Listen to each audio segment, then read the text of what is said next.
Welcome to Indo-Pacific Affairs, a podcast devoted to tackling the wicked problems facing policymakers, academicians, military leaders, and others in the Indo-Pacific region. Affiliated with Air University's Journal of Indo-Pacific Affairs, the Consortium of Indo-Pacific Researchers, and the Air Command and Staff College's eSchool, the podcast features interviews with the top names in academia, government, and think tanks from around the region. Disclaimer: the views and opinions expressed or implied in this podcast are those of the participants and should not be construed as carrying the official sanction of the Department of Defense, Department of the Air Force, Air Education and Training Command, Air University, or other agencies or departments of the U.S. government or their international equivalents. In this episode, Dr. Achala Gunasekara-Rockwell, Editor-in-Chief of the Journal of Indo-Pacific Affairs and Director of the Consortium of Indo-Pacific Researchers, moderates a roundtable discussion panel focused on the Fall of Afghanistan. Hello, I'm Dr. Achala Gunasekara-Rockwell, the Assistant Editor of the Journal of Indo-Pacific Affairs and Senior Event Planner for the Consortium of Indo-Pacific Researchers. On behalf of these two organizations, I would like to welcome you to this roundtable discussion, the Fall of Afghanistan. The original intent of this event was to highlight journal articles tackling the topic of Afghanistan. Unfortunately, the events of the past few weeks have radically altered the focus, which will instead turn to what the future holds for Afghanistan in the wake of its collapse and the re-insurge of Taliban. We have brought together a very diverse group of scholars, including academicians, military officers with real-world experience in the theater, and a former official in the Karzai administration. Before we begin, I must read the following disclaimer. The views and opinions expressed or implied in this roundtable are those of the participants and should not be construed as carrying the official sanctions of the Department of Defense, Department of the Air Force, Air Education and Training Command, Air University, or the other agencies or departments of the US government or their international equivalents. Now, allow me to introduce our distinguished panel, beginning with our moderator. Dr. Achala Gunasekara-Rockwell holds his PhD from the University of Wisconsin-Madison. He currently serves as the Editor-in-Chief of the Journal of Indo-Pacific Affairs and Director of the Consortium of Indo-Pacific Researchers. Earlier, he served as the Acting Dean of the Air Force Research Institute and Managing Editor and Acting Director of Air University Press. Dr. Monish tourangbam earned his PhD in International Relations with the specialization in American Studies from the School of International Studies, Jawaharlal Nehru University, New Delhi. Currently, he teaches postgraduate students in the Department of Geopolitics and International Relations at Manipal Academy of Higher Education. He's the Student Affairs Coordinator of the department and coordinator for the Northeast Studies Center. Additionally, he serves as an honorary director for the COL Indo-Pacific Studies think tank. Then we have Col Wayne Straw, U.S. Air Force. He's the chair of the Department of International Security Studies at the U.S. War College, Air University. Col Straw holds multiple master's degrees from Air War College, the School of Advanced Air and Space Studies, the College of Naval Command and Staff, and Florida University. He's a combat veteran, having served in Operations Enduring Freedom, Northern Watch, Southern Watch, 2 years in Afghanistan, AFPAC, heads embedded with Green Beret, 455th Expeditionary Operations Support Squadron, Bagram Airfield with U.S. Central Command and Air Force Central Tours. Col Patrick Budjenska, U.S. Army, is chair of the Department of Strategy at the U.S. Air War College, Air University. Col Budjenska earned a master's in strategic studies from Air War College. His major assignment include G1, 10th Mountain Division, Fort Drum, New York.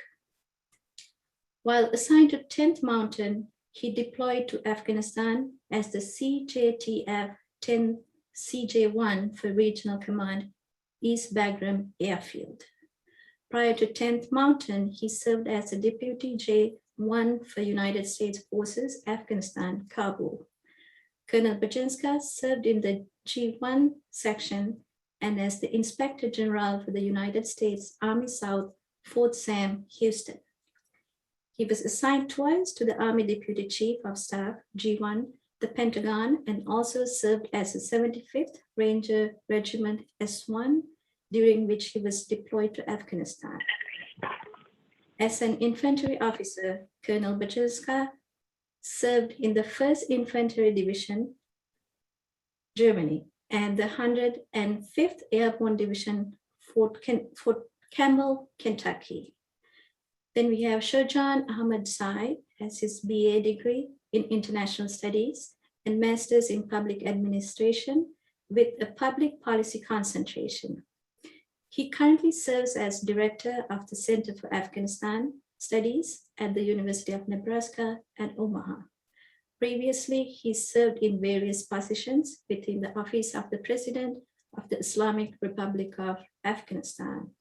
And then we have Anvesh Jain, is an assistant senior researcher and writer for the Consortium of Indo-Pacific Researchers and a research analyst at the NATO Association of Canada.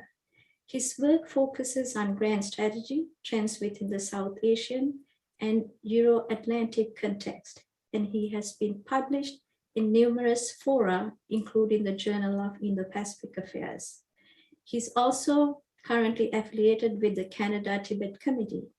He holds an honors degree in international relations from the University of Toronto and is entering the law school at the University of Ottawa. And now, without further delay, I would like to invite the moderator, Dr. Achala Gunasekara-Rockwell, to begin this roundtable discussion.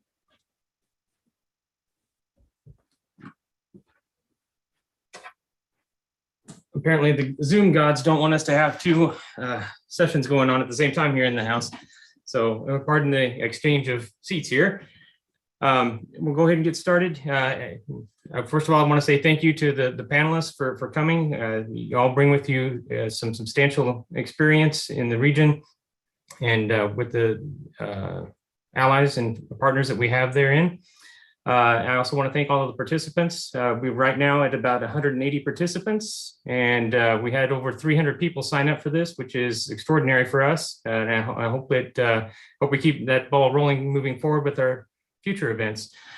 So let's just jump. I've got some pre-made questions, and then if you as participants have questions, and I'm sure some of you do, be sure to put those over in the chat box for us, and we'll try to get to those after we finish these prepackaged questions that we have. First of all, I'll direct these towards one individual to begin with, but these are questions that everybody can jump in on after the first speaker gets done tackling it. Just kind of give me a hands up so I can call on someone, so we don't have a all-out brawl to determine who's speaking. So the first question I'm going to throw out there for Monish, why did the Biden administration opt to pull out of Afghanistan in such a rush? And why did the administration fail to make corrections in the face of the Taliban onslaught? Follow on to that, what is the response to this in New Delhi? And what might it mean to the Quad? Okay, thank you, Ernest. To begin with, thank you to the organizers for the opportunity. And it's a real privilege to be talking along with people who have served in the ground and who have real world experience. Jumping on to the questions that is put forward to me, I think, it didn't come as a surprise to people looking at US policy towards Afghanistan in New Delhi. As far as the withdrawal policy was concerned, I think the dice was already rolled with the peace agreement last year that the US was good. It was kind of a foregone conclusion that the US was going to withdraw his forces. And I think what came perhaps because, I think it's quite clear in all the media accounts that as the vice president, he was his ideas of the troop surge in 2009 and how he looked at counterterrorism and not counterinsurgency or nation building and all of those. So it didn't come as a surprise, first of all. I think as everyone is saying, the speed with which the government fell and the troops sort of like fell in the onslaught of the Taliban, that I think came as quite a surprise to everyone, including in the US, even in Pakistan, I guess, not to talk of other countries. I think in New Delhi, I think there for some time there was some discussions about practically two groups of analysts, former officials and others. One who look at Taliban as a group that India should not have anything to do with. And I think there has been an evolution. There has been a trend. I remember a time when, as a young academic, every time I went into a conference room and talk a little bit about why not start opening channels, I would get like frowning eyes from a lot of senior people. I think if you look at the discussion in the strategic community in New Delhi, it has come a full circle. There are a lot of commentaries now. There are a lot of people now who are coming out and saying that, well, talking to the Taliban, it's not such a bad thing as long as we have clear red lines in what we can expect from the Taliban when we engage with them. And I think this was clear also from the Moscow conference, where because the Afghan government was not represented as such, so we could not have a official representation, but we did send two former diplomats who had served in Afghanistan in some form or the other to open channels informally with those who had come from the Taliban side. So I think in that sense, there has been a full circle in New Delhi. There also has been a debate for a long time in New Delhi in terms of like what beyond the $3 billion of aid and assistance in the civilian reconstruction. I remember talking to Afghan diplomats giving me a list of complaints about what India could have done and did not do, leading me to write an article with the title, does India give Afghanistan what Afghanistan needs, or does India give Afghanistan what India can give? So I think I think there's always been a debate about like, of what India can do more, especially in terms of training military forces. And there was a clear-cut idea in terms of saying that, well, no boots on the ground. So I think from taking it from there, I feel that the big debate in New Delhi is, about what next. To what extent should India go in terms of sensing the developments in Afghanistan, and should India wait and watch out? I think there is a sense of like a strategy here in terms of understanding the limits of India's national power. That what are not only about what India can do, but also understanding what India cannot do.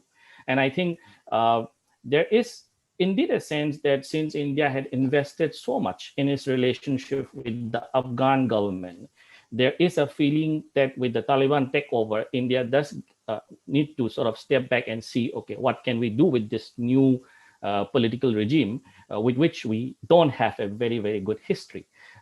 So is indeed there is a Taliban 2.0 with which we can deal. What kind of a Taliban are we seeing? What can we expect from the Taliban's assertion of moderation in terms of seeking legitimacy from the outside world? Can we see rays of hope in terms of dealing with that kind of a Taliban? I think there is too many questions and very little answers, clear-cut answers as to what is really going to happen. I think in New Delhi, people are going to watch out and see um, like the signals which are coming from the United States, because I feel that as far as Afghanistan is concerned, the US-India relationship or the partnership hasn't been that clear about the red lines and what we expect from each other. From taking a back seat every time we wanted to do more in Afghanistan, especially in security matters when it concerned Pakistan, to talking more frontally about what we expect from each other. I think that,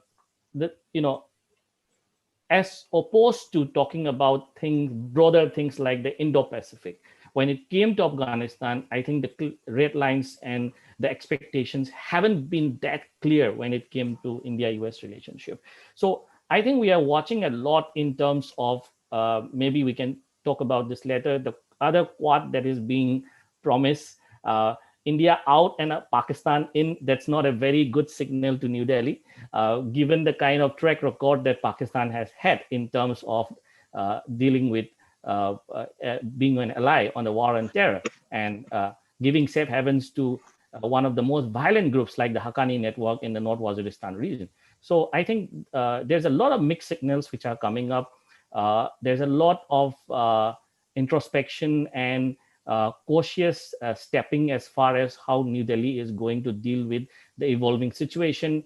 And perhaps when we talk about the refugee situation, I can chip in more in terms of how regional stakeholders are going to have to pick up the slack in terms of how we are going to deal with the refugee outpouring. Thank you. Great, thanks, Manish. You kind of unpack a lot of ideas there.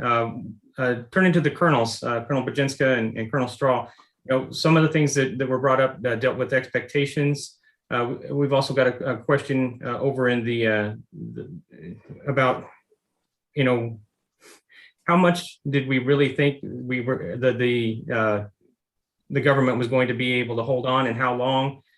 We've seen a lot of reports in the week that basically indicated that while the last four administrations had been kind of sugarcoating reality, that there was some understanding behind the scenes that maybe the ANA wasn't as strong as what we had hoped that it would be.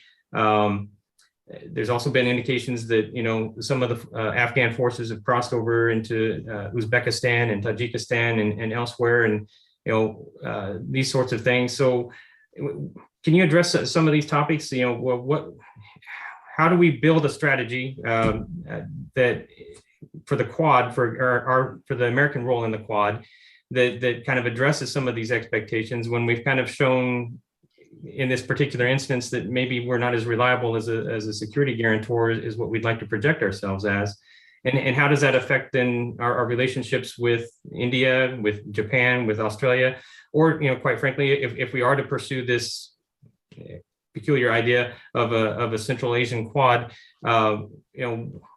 what kind of strategy can we pull out of that when the one of the linchpins of that idea is pretty much gone for all intents and purposes?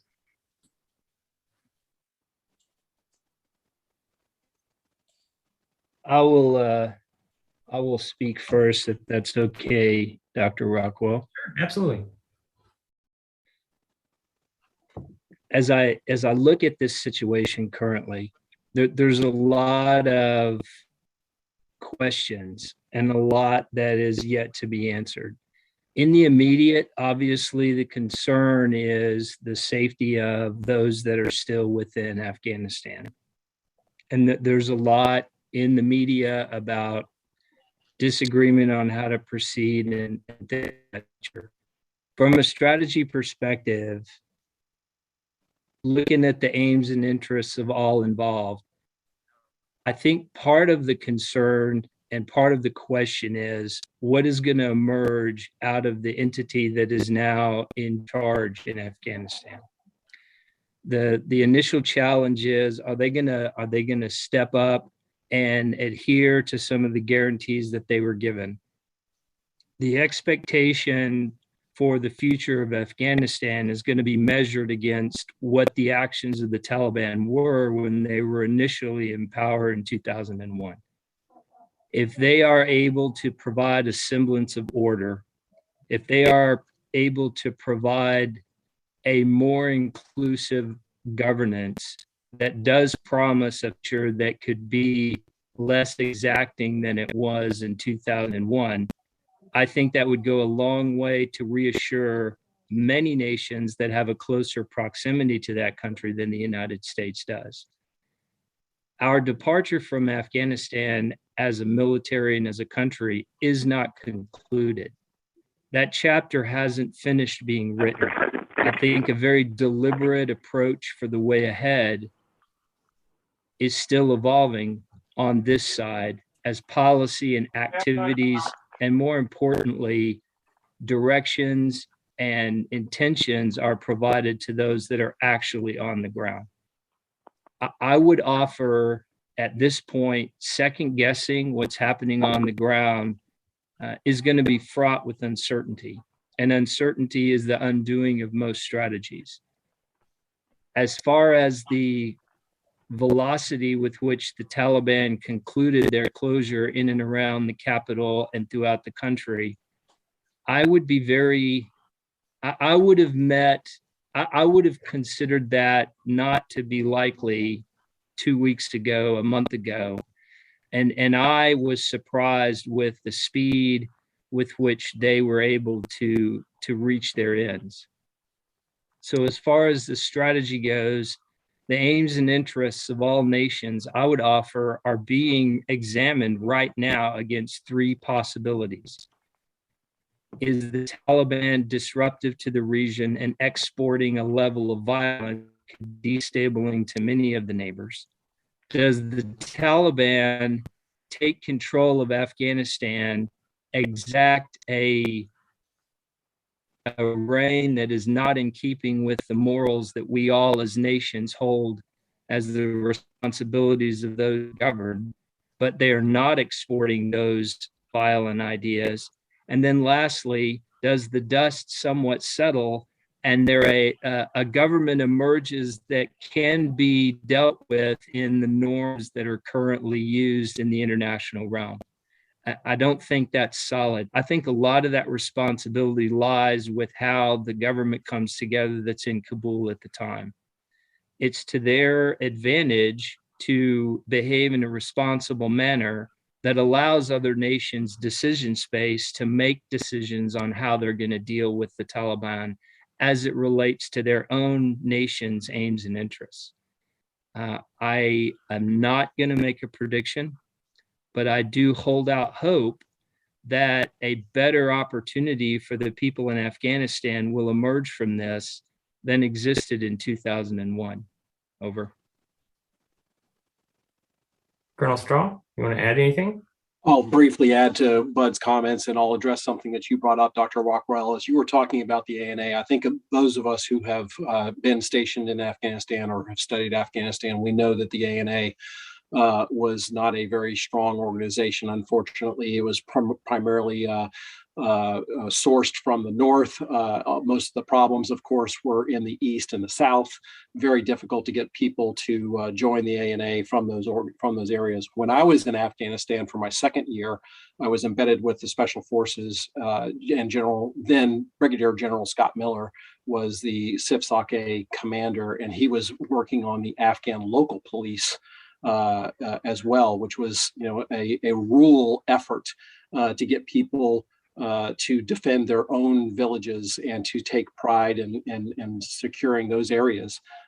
Even that was very, very difficult. And so I want to quickly now transition from the tactical, if you will, up to the operational and strategic level, and say that it was tough going back in 2010 and 11 when that program was launched. It was tough to get the ANA to fight. We all know that the Afghan commandos were very proficient and they were very good, but they simply were not enough. How does this relate to the Quad, you asked, and what do we see in the future? I'm not sure exactly, given what the Quad's probably focus is, and as an organization that is sort of interested more in the China and Indo-Pacific area, I'm not sure that this is going to be an area of focus for the Quad necessarily. Would be what I would surmise is going to be in the future. So I know you have a lot of folks you want to get to.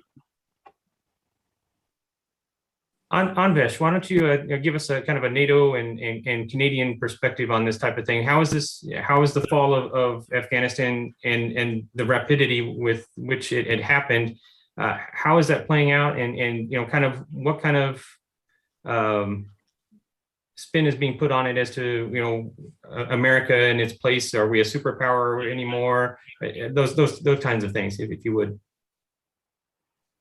Sure. Thank you, Doc, for having me on here. Thank you for my fellow student panelists. And I just want to say to begin with, I think few of us expected to be here so soon, talking about such a grave topic so soon. The fall of the Afghan government in really just a span of that 10-day offensive, shocking to all of us. I mean, just to put it in context for our viewers, you're looking at a kid who's, you're looking at me, I'm 21 years old. We're talking about a war that lasted 20 years. That's the amount of time somebody can grow up, write an article about the war, have it published in an academic paper, and be here talking to you about it today.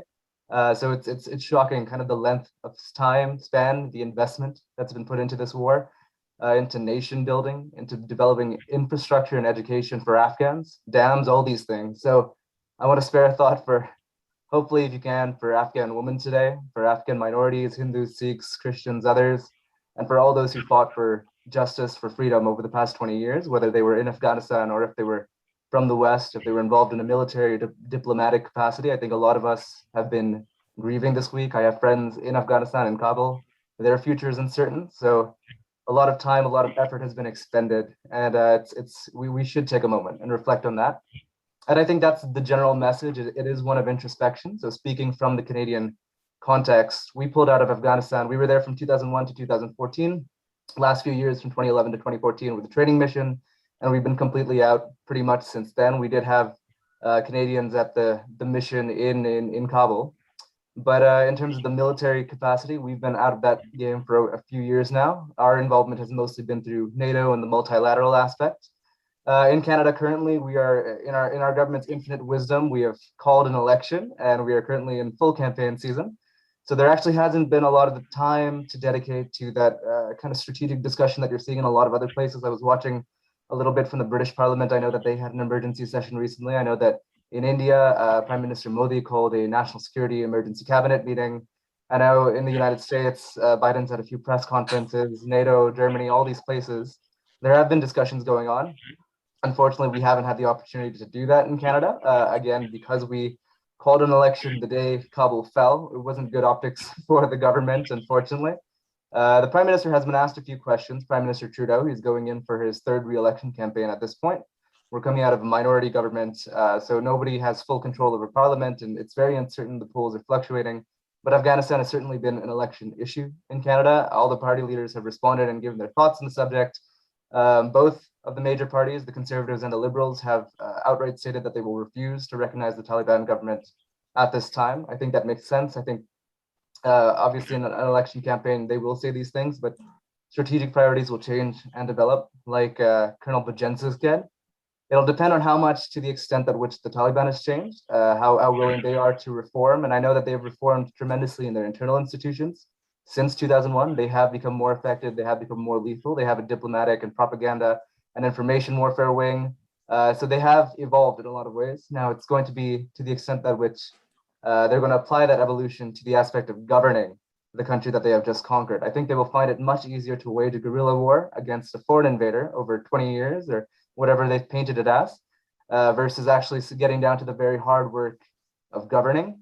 In Canada, our political discussion, obviously Canada can't, we're not a major superpower like the United States, so we can't go in. We didn't have many unilateral options in terms of what we could do in Afghanistan, even compared to other countries like India and the United States. We weren't able to fly in our own ships and planes and get our people out of there.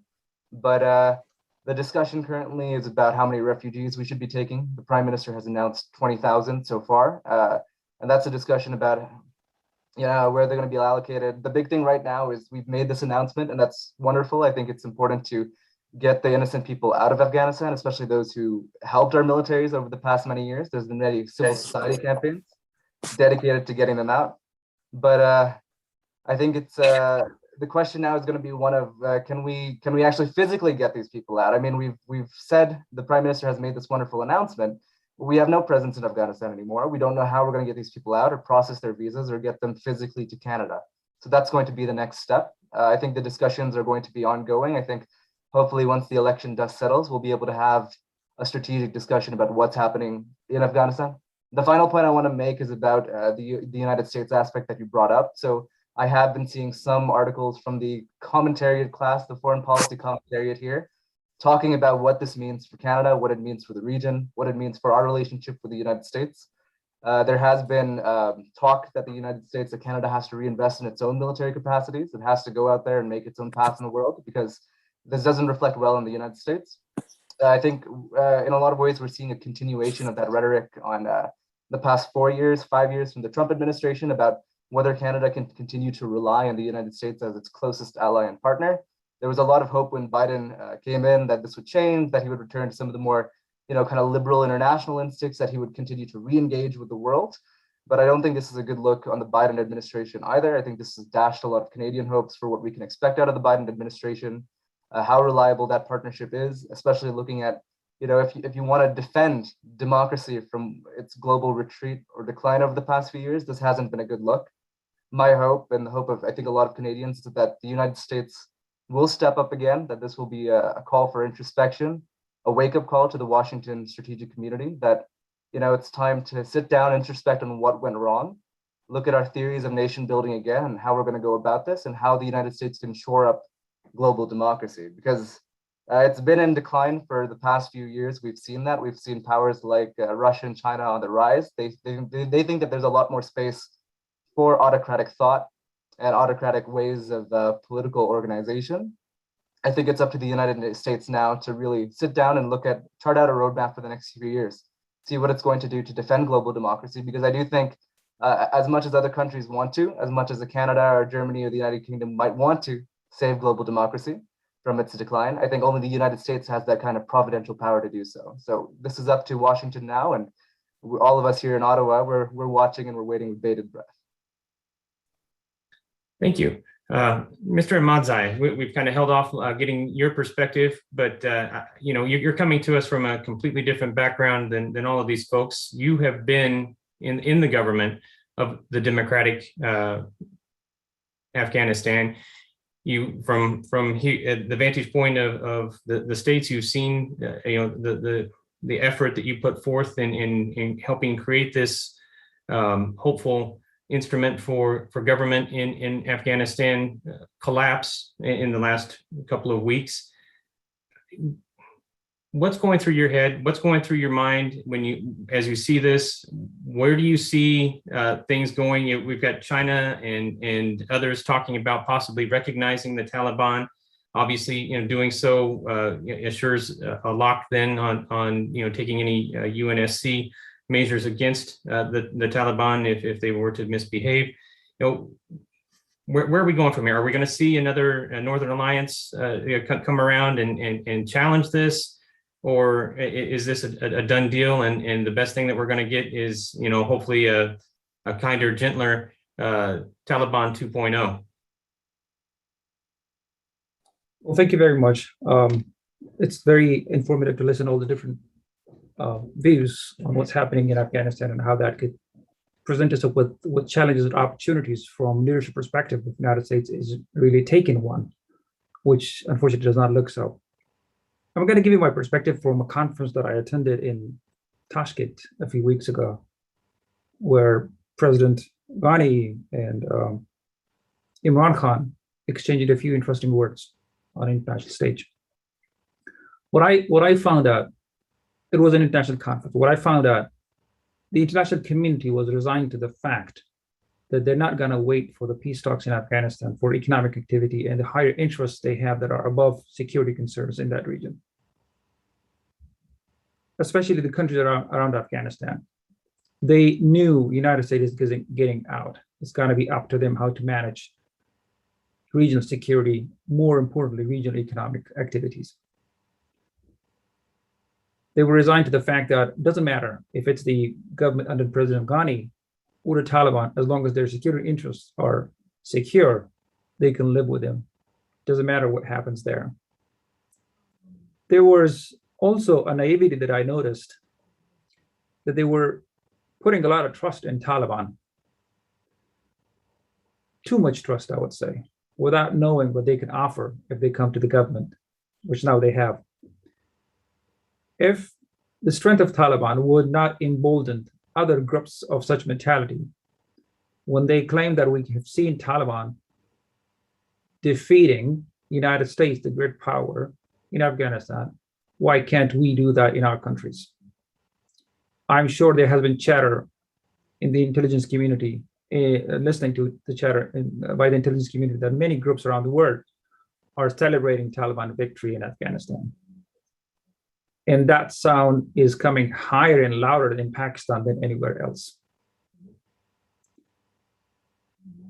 When Imran Khan said that why would Taliban negotiate with a government that is ceding ground to them? To me, that clicked very hard, and I said, uh-oh, which means the peace talks are definitely going to fail, and that's what's happened.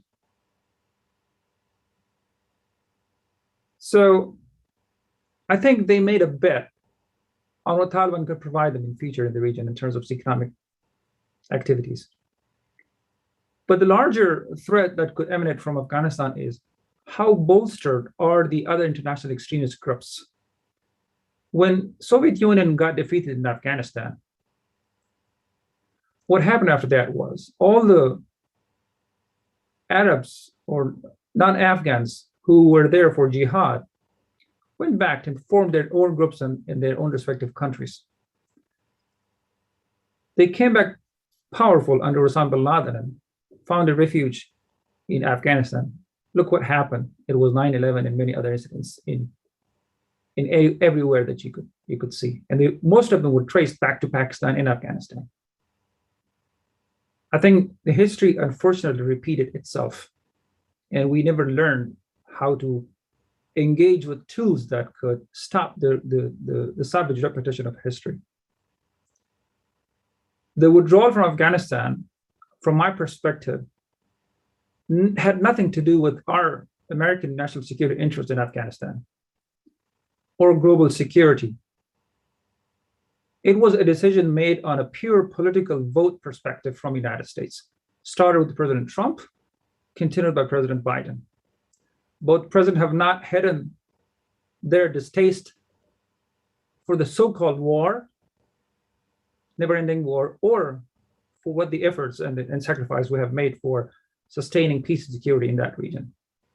It's very unfortunate to see that our investment of 20 years, of the international community of 20 years, goes down the drain in a matter of few hours. Let's also look into the fact that why Afghan army that was propelled up by blood and treasure of the United States toppled down in a matter of few hours. If we take it back, there are many factors that contribute to that breakdown, starting with the announcement of the deal and negotiating directly with Taliban that undermined the legitimacy of the very government that we, United States and international community, brought in power with a lot of blood and treasure.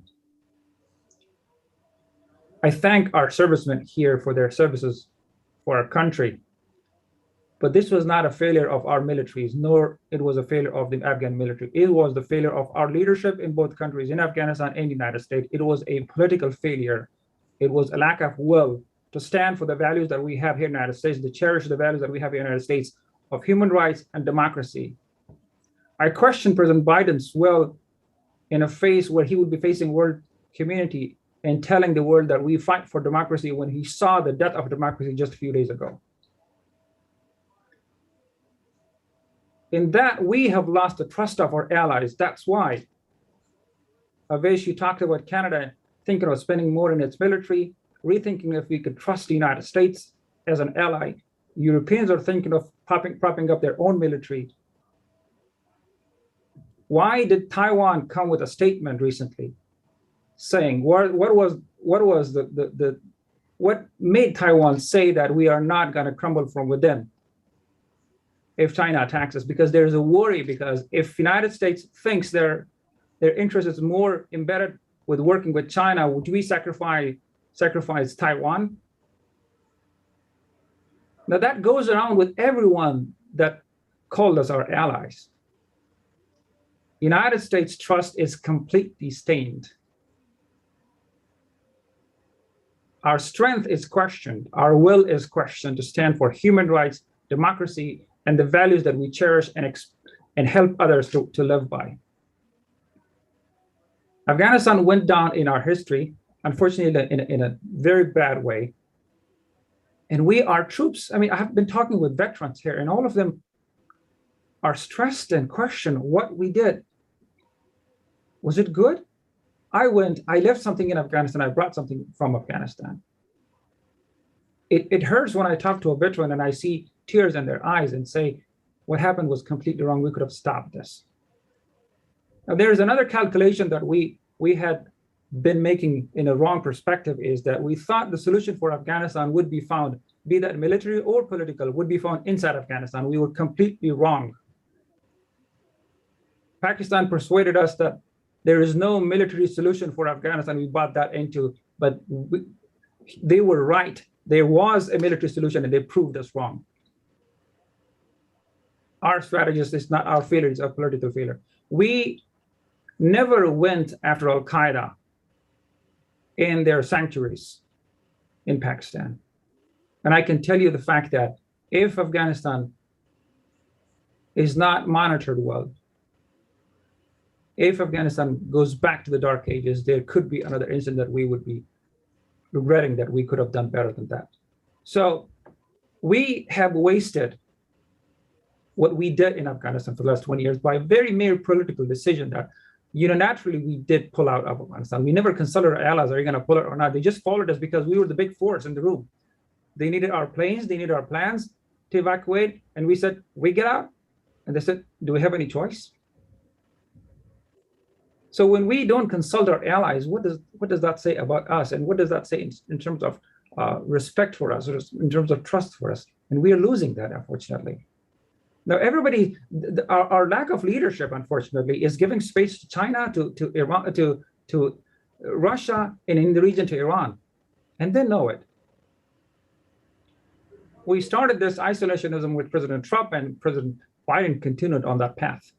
Everybody was hopeful that President Biden came in of re-engagement, and he canceled. He went back to Paris Pact, and he was willing to go back to Iran on negotiation. He could have gone back with the Afghan government and negotiated directly with them rather than to Taliban, and we wouldn't have seen this day that we are right now talking about why Afghanistan fell. It's very unfortunate to see that easily, that all of us, I'm sure, or majority of us, and many other experts in the world, or DC, all the circles advised against what happened. And then we could see what was the motive behind that. Just some votes. President Biden's popularity has declined less than 50% first time, and he was banking on that popularity. I'm not sure if he's going to be another one-term president like President Trump. That is a very big possibility. Republicans are already investing in that fact. Actually, they already issued ads that Afghanistan has become a major international policy failure for President Biden. So for us, the question is, are we going to go and continue with the same policies of letting allies lose trust in us? Next time, God forbid, if it's such an incident somewhere else that threatens us, or directly, indirectly, and we need our assistance from our allies, what do we expect from our allies? Are they going to stand with us or somebody else? I'm sorry, I'm getting a bit into detail of this one, because I have seen this first, and it has affected me personally in my work and in my life, because I was born in Afghanistan and I'm proud Afghan American, and I don't like my country, United States of America, being perceived by our own choice, which is not a good choice that we have made. Thank you, Mr. Ahmadzai. I definitely appreciate the perspective, and you open up a lot of issues that I think we should address. Moving forward, now that everybody's had a chance to kind of lay out their own perspective in some detail and everything, let's try to keep the answers to a little more manageable time span so that everybody gets a chance to participate again, and so that we can get to some of the questions from the participants as well, or the audience as well. One of the things that you brought up, Mr. Ahmadzai, is the nature of how we lost, political versus military.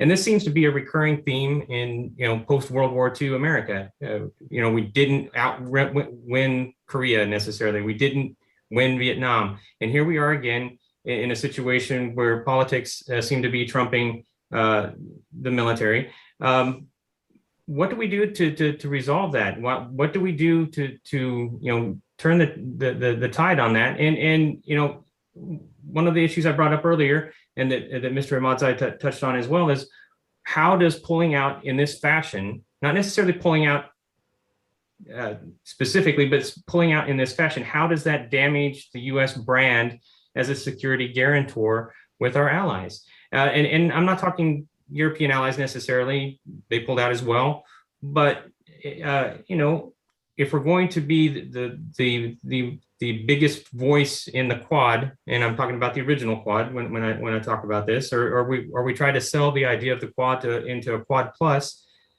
what does it say for us as a security guarantor if we're going to continue to allow election year politics or politics in general to dictate the way that we fight? Are we fighting to win, or are we just fighting for photo ops, or what is it?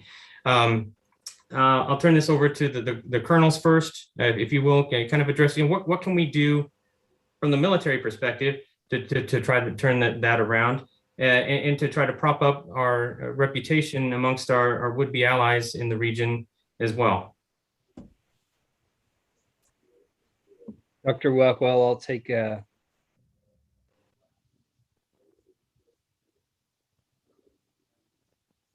Sorry, I inadvertently muted you. Well, I understand. So, as I was going to say, the United States military is subordinate to policy. That's a bedrock of our existence. The civ-mil relationship is very clear and actually very well understood on the military side. So the policy that is established operates within the tensions that a theorist, Clausewitz, and we're all familiar with his trinity. And the policy guidance is measured against the temperament of the civilian population and the temperaments of our nation to ramp up and get further engaged and deeper involved in a commitment along the lines of Afghanistan was clearly communicated through a series of interactions with our government to be less than appetizing. I would be reluctant as a professional serviceman to believe that I know better than the civil elected officials of our nation. I think that's one of the strengths of our system. Our responsibility with regard to strategy is to ensure that we provide the means and the ways that are necessary to underpin the aims and interests contained within a larger strategic framework for our nation.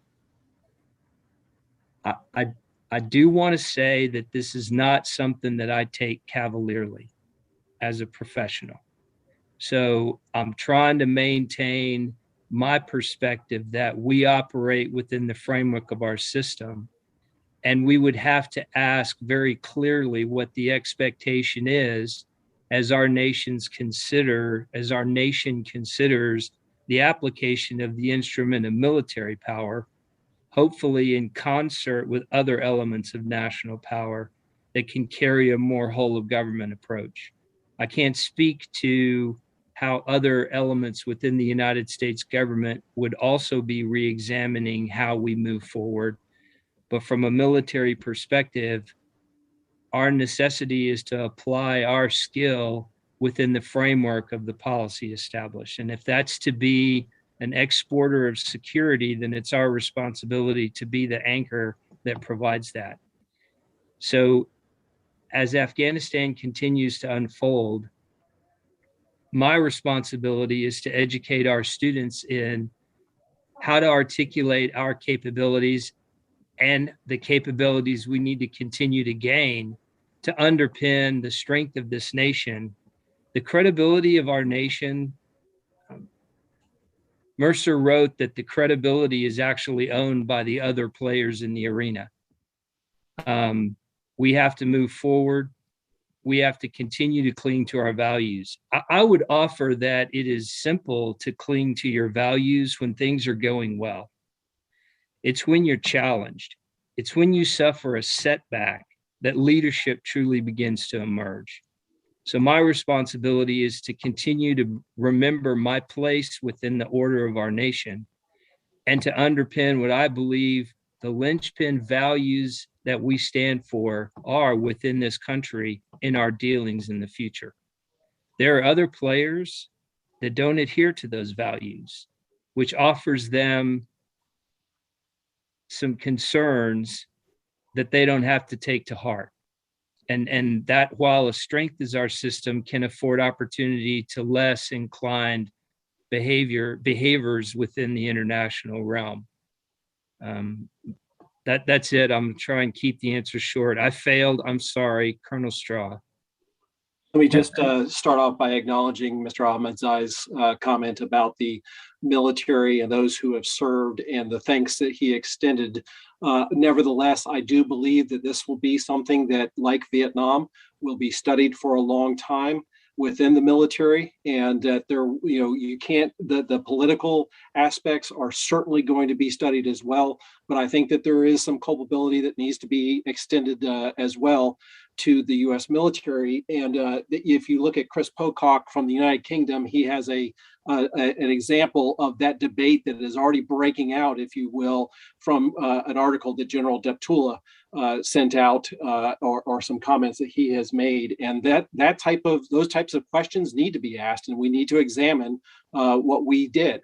I'm really glad to hear Bud bring up civil military relations as well. I think that is an important area, and I would say that it's not quite as settled as Bud would perhaps as he thinks.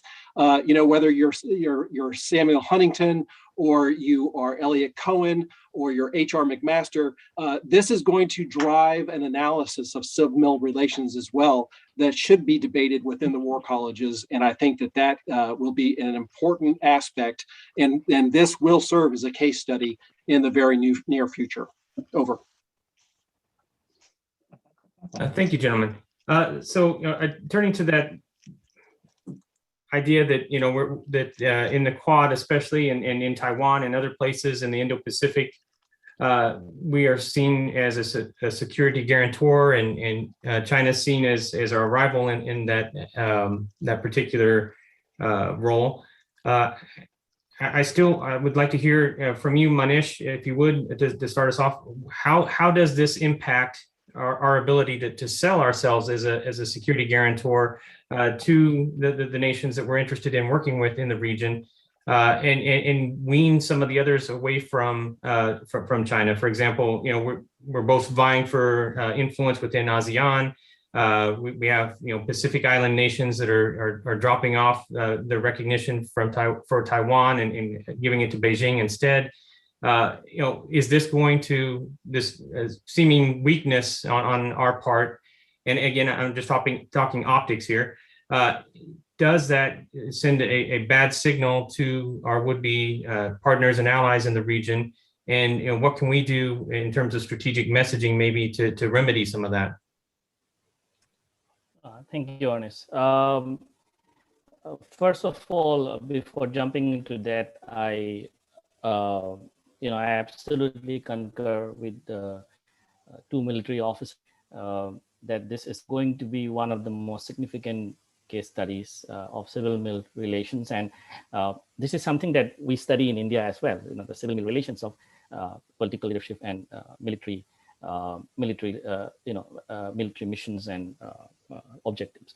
I think coming to the point of Quad and the question of reliability,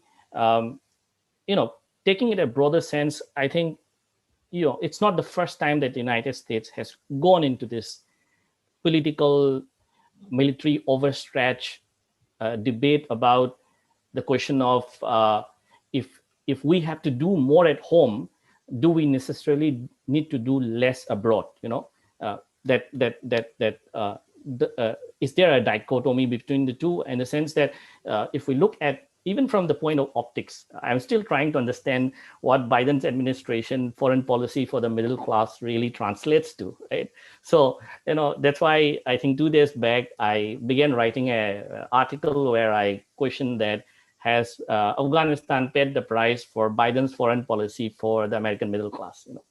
So and talking about political seesaws that Sher Jan mentioned, I think even before the presidential elections come, we have a congressional elections happening next year, and I would really want to see how the politicians from both the parties are going to use this pullout from Afghanistan, as for the congressional elections coming up. Regarding the Quad, again, coming more to the point, I guess we need to separate the question of reliability and America being the security guarantor from what the objective right now for the Quad really is, and whether what has happened in Afghanistan and the optics that comes out of Afghanistan has a immediate direct impact on the question of reliability of the United States as a security guarantor vis-a-vis Chinese aggression in the Indo-Pacific, right? Whether it's Taiwan Straits or whether it's in the South China Sea or the East China Sea. Of course, even in the case of Chinese aggression at the India-China border, in terms of at least debates in the strategic community, these things have always come up, that when America talks about Indo-Pacific, does it only talk about the maritime belly of the Indo-Pacific, and what happens when there are continental aggressions which happens in the Indo-Pacific? Does America give enough focus on the continental aggressions? I think so that sense of like what to expect from the United States, both in terms of optics and substance, when it comes to like local Chinese aggressions, whether it's the India-China border or whether it is in the littorals of the Indian Ocean. That question is always there. And I think we are always at the mercy of, to some extent, the kind of foreign policy debate of retraction and extension that happens within the United States.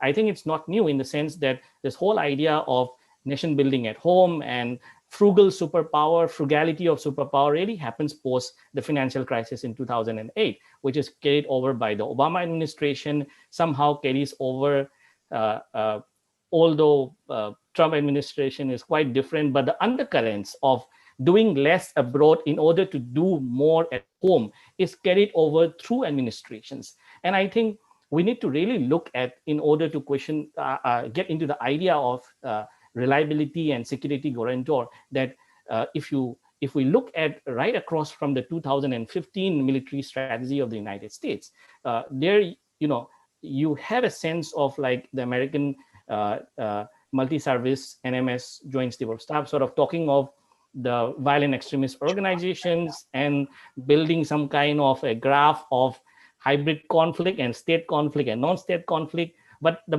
moment you move into the NNS of the Trump administration and the NDS and the NMS, unclassified portions of the NMS of 2008, there is a distinct shift from talking about threats from non-state actors to talking about interstate strategic competition. So I think when we talk about alliance commitments, either with the NATO or the European allies, and also with the Indo-Pacific allies in Asia, I think we need to draw a little bit of a distinction between what the optics of what has really happened in the last 10 days or so in Afghanistan, whether it is going to have a direct implication and an impact of the Indo-Pacific partners really losing trust in America, or do we need to see differently, where all these countries which are also concerned about Chinese aggression, they're thinking from what happens in Afghanistan to what they are looking forward as a threat from China. And last but not the least, we are talking a lot about China and Russia right now in Afghanistan. I think in the short term, it looks like a total failure for America in optics. and a total win for China and vis-a-vis Russia of filling the security vacuum and getting more out of Afghanistan, I think the picture could be quite different in the medium and the long term. I think the Chinese are in for a test of the same, grind that South Asian geopolitics or Southern Asian geopolitics has to offer them. If the Chinese have been pushing this idea that why not consider China as a crisis manager in South Asia, now is the time. Let the Chinese come and see if they can be a broker of crisis and management in South Asia. Let's see it. I mean, those are my points. Thank you. Back to the graveyard of empires, right? Okay, so let's change gears a little bit here. And Anvesh, I'm going to turn to you. I know this is something that you had brought up earlier to some extent. With a likely massive number of Afghans seeking refuge in the West and elsewhere, what sort of reception can these displaced persons expect in Europe, South Asia, Canada, and the United States, and other countries around the world, particularly given the fatigue that some communities have expressed in the aftermath of similar migration associated with wars and economics in the Middle East? Yeah, I think it's a good question, and I think it's a good reflection of this idea that you cannot disengage from the world. And this is something I want to say, especially to Americans who think that, maybe if we get out of these foreign entanglements, then our life is going to be easier. We'll be able to fix our country and do this and that. But the reality is that what happens over there, it affects us over here. I know we don't always get that sense of being on our little North American continental bubble, but the fact of the matter is, if the Afghan government had maintained its stability, then we wouldn't have had this influx of refugees, of people trying to get out, people who are trying to escape Taliban rule. So stability abroad promotes and enhances stability and security at home. And that's an integral lesson. And I hope it's one that not just the American political class, but regular Americans can digest and understand. Regarding the actual refugees themselves, I think the Europeans are going to be very, very annoyed at what's going to happen, because they've already been facing this influx of refugees over the past many years. They've done a lot of work in trying to integrate these communities, but it's a lot. It's going to be a lot, and it's going to add to the annoyances with what happened with the American withdrawal in Afghanistan, with the failure to communicate and consult with partners, and now the burden that they're going to have to take in terms of placing these refugees. As for my views personally, I'm very happy that we're taking 20,000 refugees in Canada. I've met Afghan refugees. Last summer, I was walking around the park and I met a security contractor who was Afghan. He settled down. He had a little 4 or 5 year old daughter. She was very cute. And I was just very happy that she was here and she had the chance to play in a regular playground, that she had a chance to grow up, get an education, and live a regular Canadian life. I was really glad to see that. And I think a lot more Afghans deserve that. I think they don't deserve what's happened to them now. And I think if they're trying to escape and they're trying to get over here, it means they don't agree with what's happening with the Taliban. It means they probably helped a lot of Afghans helped the Western military operations that were happening there. And we don't leave our allies behind. We don't leave people who worked for us, who were critical to the operations there. We shouldn't leave them behind. That's a moral issue. That's a moral failing, rather.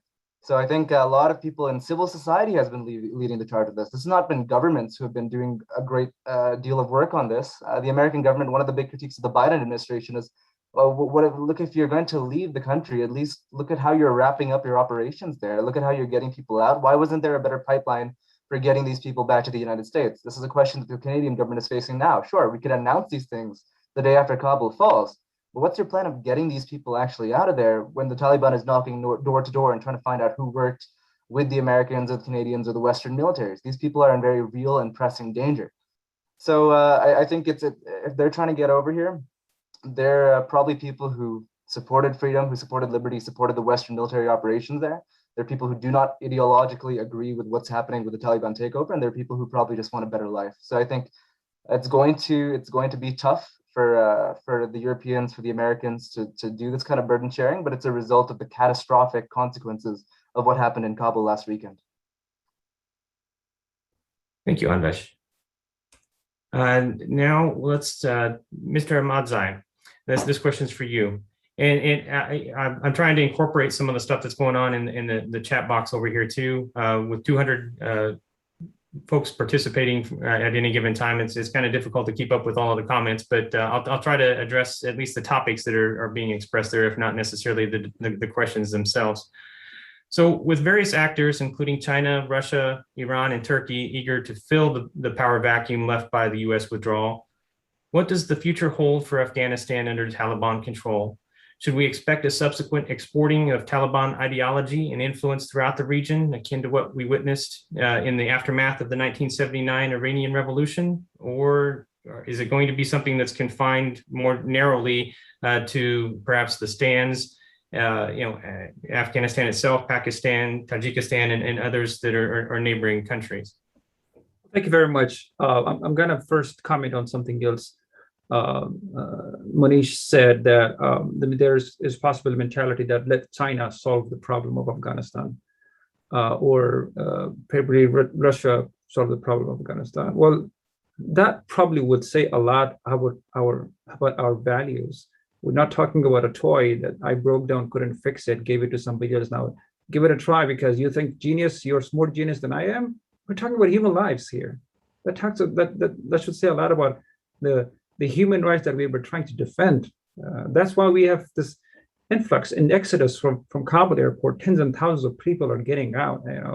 All these things. I mean, President Biden says let China solve it because they've been free riders of sort, or whatever we call them. But I mean, I question that belief that it's a toy that we give it to the Chinese and the Russians, to Pakistanis, to the Iranians, fix it now because we broke it, we couldn't fix it.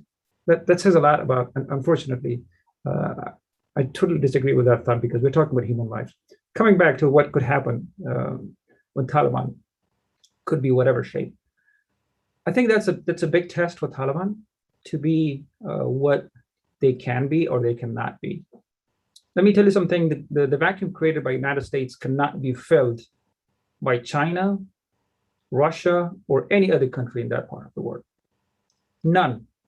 We are the largest and the strongest nation on this earth. We spend trillions of dollars. Nobody could match our expense there. Nobody could match our military fight there, strength there. So that is for fact. If we expect the Taliban be whatever they want, be exporting their ideology or emboldening others, that already started. Extremist groups already started celebrating its victory over us.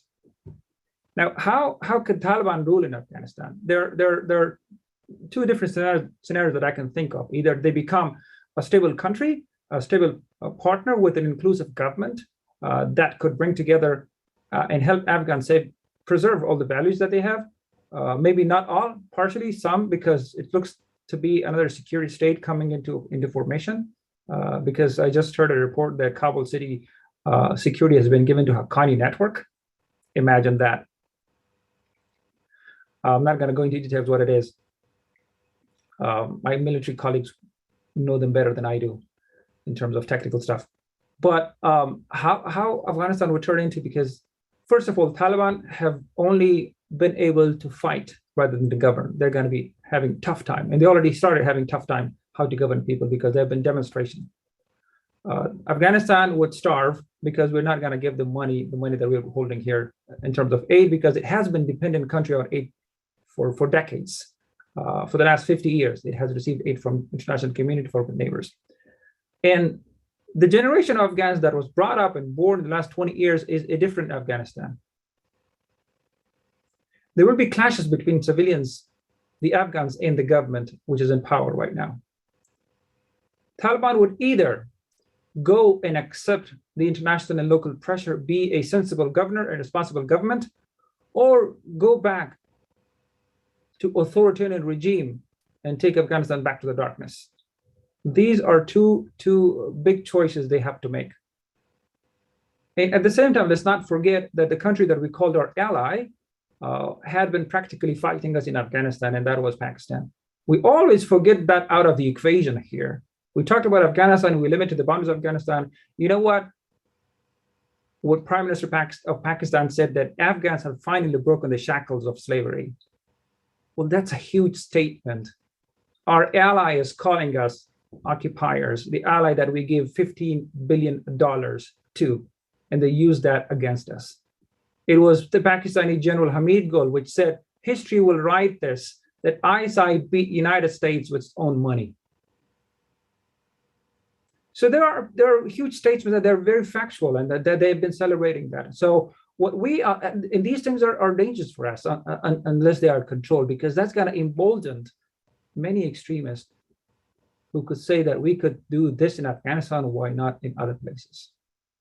So there are different scenarios that new leadership in Afghanistan will be in charge with. What to do with Afghanistan? Are you going to be another stable country, another player in the international arena, or they're going to go back to authoritarian regime, dictatorial style of governance, and be what they were in 1992? I think there will be a defiance in from the Afghan public, which has already started, and there will be very much resistance from the Afghan public. And that's because we should be proud of the fact that we have distilled some values that we cherish here among the new generation of Afghans, and they really love those values and they know how valuable these things are for them. Thank you, sir. So my last of my prepackaged questions here will go to the colonels and to you too, Mr. Ahmadzai. So finally, Colonel Straw and Budjenska, both of you deployed to Afghanistan multiple times, and Mr. Ahmadzai, you devoted a significant amount of your career to helping to build a democratic Afghanistan. Given your firsthand experiences, what lessons learned should the United States and its allies understand from these 20 years, and I would say 20 plus years, given our involvement with training folks there while the Soviets were there?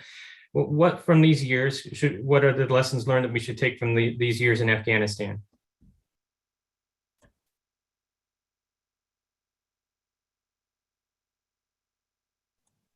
Am I going first? Since I've jumped in first the last two times, I'm going to ask Colonel Straw to take the lead on this one. Over. Mr. Ahmadzai, looks like you're ready to go. Go ahead. Well, thank you very much. Well, the lessons learned that we have, I don't know how many times we have to repeat a chapter to learn new lessons, because this is not something new. This is something we have been seeing in our histories many times. Vietnam was one. Korea was, a relative success. We have been there. We have been in Europe for the last 75 years. We have been in Korea for the last 75 years. We have been in the Middle East. I don't know for what. All those countries are stable. And we know there's instability in Afghanistan. We pulled out of forces. I don't know which chapter of the history we need to learn lessons from. It's going to continue, unfortunately. But we have to first learn the lesson. How often should we let history repeat itself? I'll piggyback on your comments as well. And I think that the thing that when you study counterinsurgency, one of the things that is absolutely essential for success is a neighboring country that has the ability to provide resources, sanctuary, et cetera. And Pakistan has been mentioned many times during this discussion.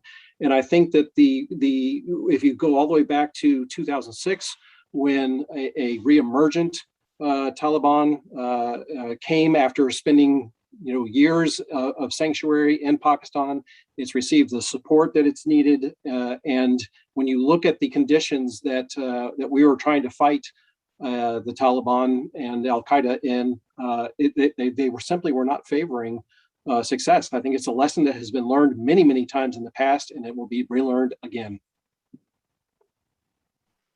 That's not learning. That's lack of learning. I'm going to be really just straightforward with you guys. I don't blame the military. I blame a lack of planning in our civilian side and a lack of willingness to learn lessons. All right,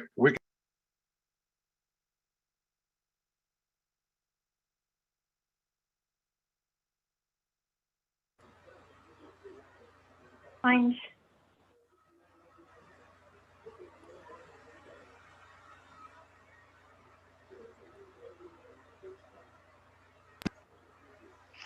Do you hear me now? Can you hear me now? Sir, we're Okay. going to finish the questions at hand, and then we'll turn it over to the audience questions in a moment.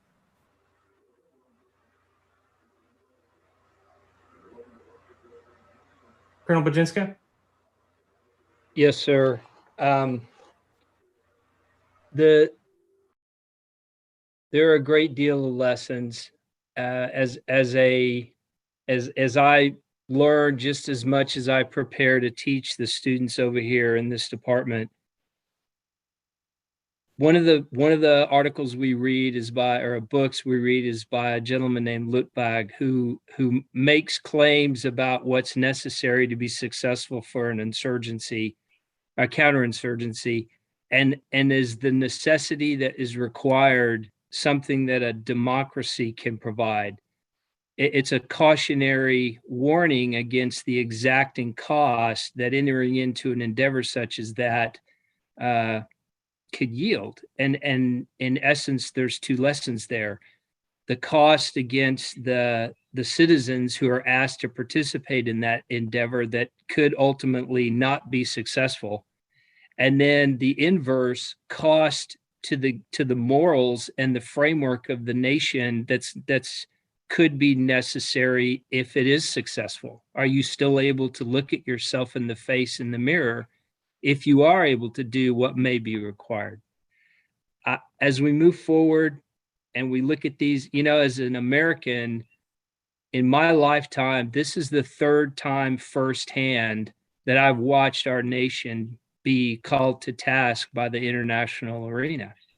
The first one, of course, was in '75. My older brother participated, and I watched his face as those events unfolded. In 1979, while not a military endeavor, that was something that called into question the validity of some of the things we were attempting to do as a nation. And then now I'm watching these events unfold. I remember sitting in Afghanistan in 2014, watching what was happening in Syria and in Iraq. And I watched some of my brethren who had served in those areas and how that took to them. I remember at the end of the Gulf War in 1991, when President George H.W. Bush made the comment that we've finally thrown off the lessons of Vietnam. So I think there's an awful lot to learn. One of the things that the United States military does is examine all activities, whether successful or failures. I think it's going to take a long time for us to absorb what's happened. I don't think that this is complete. I think that the historians that are in elementary school now are the ones that are going to provide the scholarship that will ultimately evaluate in terms the events that we're watching today and over the last 20 years. As an individual, the way I correct myself and the way I learn is I exercise the freedoms I'm given in this country in a responsible manner that allows me to set the example for others day to day, wearing this uniform. I'm not taking it off. I'm not going to resign. I believe that we have an important responsibility. And I alluded to this earlier. The responsibilities are easy to share and easy to hold when everything is going great. It's when things call into question, and there are human lives in the balance over this. There's a responsibility to those that have enabled our successes or failures, but our endeavors there, that has yet to be paid in full. As I watch the efforts to extract those that are needing to be brought to safety unfold, I think that this is going to be a time of self-reflection, and I'm not going to be so arrogant as to say, okay, now we've got it figured out.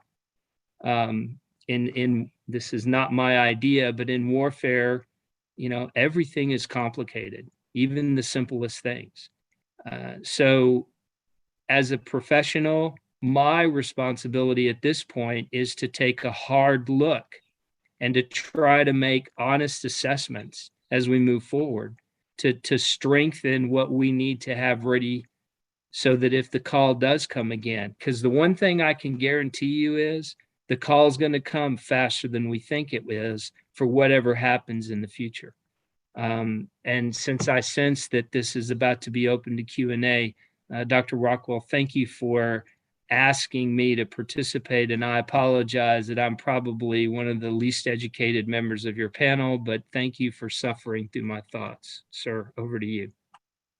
Well, first of all, I want to thank everybody. And education is a great thing, but it doesn't trump experience. Having been on both sides of that camp. I can say that I value both perspectives equally.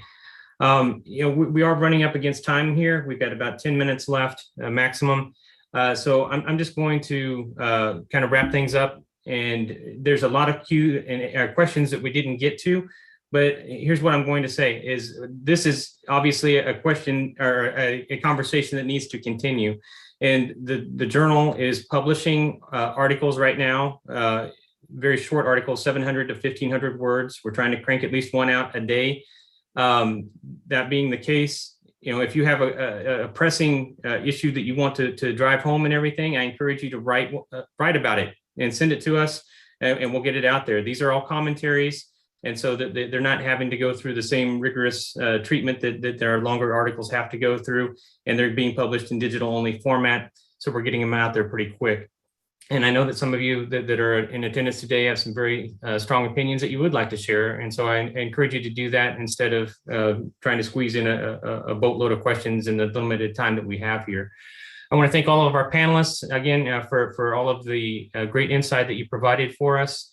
We're going to put this out on our YouTube page as a recording. We're also going to extract the audio and put it out there as a part of our Indo-Pacific Affairs podcast. The Consortium of Indo-Pacific Researchers is designed to tackle some of these issues. We have in-house writing, in-house editing, and research that we're pouring into this, some of which will be published in the journal, some of which will be published on the consortium's website, and other articles that will be published in different fora throughout the region. And so I encourage all of you to also engage then with members of the consortium and bounce ideas off of them, maybe pair up with them if you're not into writing yourself. Maybe you can just pair up with one of them who's into writing, and you can get your ideas down on paper together. As I said, this is not an issue that's going to go away anytime soon. I foresee us having many more sessions on this topic. We will take the questions that we didn't get to tackle today from the chat box and try to work those into our follow-on discussion sessions. And I very much appreciate the turnout that we had today. And obviously, the numbers have stayed up pretty high throughout the entire thing. So it seems that our panelists have done a fantastic job, and I appreciate that very much. And I think then with that, I'm just going to thank the audience for being here, thank the panelists for being here, and we'll see you all again very soon. And if you have any questions or concerns, feel free to drop me an email. I'm not hard to find. And thank you, and have a great day, and have a great weekend.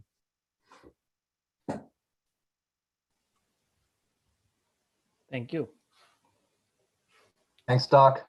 If anybody wants to hang around a little bit, I'll be here, so you can yap at me. Yeah, thank you so much for this meeting. I'm sure people share a lot of their experience. I'm a freelance journalist, Army freelance journalist, and we're still covering Afghanistan reports. Just now we got a confirmation the Taliban find out the two of American allies biometric system, they fingerprint their fingers and they arrested.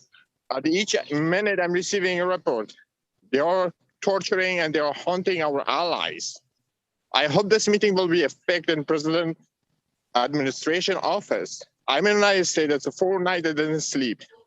I'm covering all reports. What's going on over there?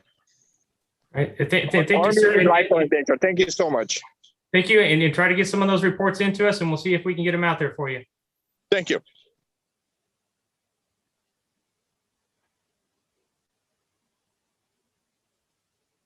Thank you, Anas. Good night from India. Thank you, Monish. Take care. and I sent your article back to you, so you should be able to get those edits taken care of. No, wait, I already typeset it, didn't I? Forget it. Okay. Everything's getting all crammed in my head. Thanks. Okay, thanks. Good night, Amnish. Good night, Colonel Budjenska. Good night, sir. Have a pleasant evening. Gentlemen, if you have time for one question before you close, I'm Charlie Thank you, sir. Carpenter. I Thank you. teach. Have a good day. Yes, ma'am. I'm Charlie Carpenter. I teach international affairs at the University of Massachusetts Amherst. One of the best articles I've read in your journal was written by Major Ryan Wee from West Point. Last November, it was published. He was arguing at that time that a peacekeeping mission, UN peacekeeping mission, could be a useful thing to phase in as the US phased out of Afghanistan. Of course, nothing came of that, at least not yet, but I was curious to know what the thinking in this group might be on the potential for some kind of United Nations force, not necessarily an intervention force on behalf of either side, but a peacekeeping force to sort of observe or help enforce some kind of peace between the various sides that are sort of devolving in this situation. Has there been thoughts about that, or are there thoughts about the potential for that at this point? Anybody out there want to tackle that? I'll give it a try, Dr. Rockwell. Ma'am, the idea of a UN force of any type going into that nation, I believe that the diplomatic efforts to arrive to a resolution that would underpin any efforts of that magnitude have yet to be discussed. In fact, I think one of the challenges that a representative from the UN made yesterday was coming to a determination on who exactly it is that represents in the diplomatic forum the Taliban that are there currently. I would offer that one of the things I've noticed in my study, preparations, and experience is outside organizations don't tend to fare very well operating inside Afghanistan. So there's going to be, I would offer, some hesitancy and some military assessments and some diplomatic assessments that would need to be solidified before that could take place. And I offer that with the current uncertainty unfolding on the ground, that there is a lot of information yet to come. The individual who made some comments about what his sources are saying is going to be a lot of the uncertainty that would influence any United Nations level discussions and actions that would underpin some sort of military force to guarantee a peace that I would offer doesn't exist right now. I would be hesitant to enter into anything along those lines without more of a diplomatic consensus from the UN body. And I think that we may be some time away from being able to have unemotional and effective discussions that would entertain a course of action as you propose.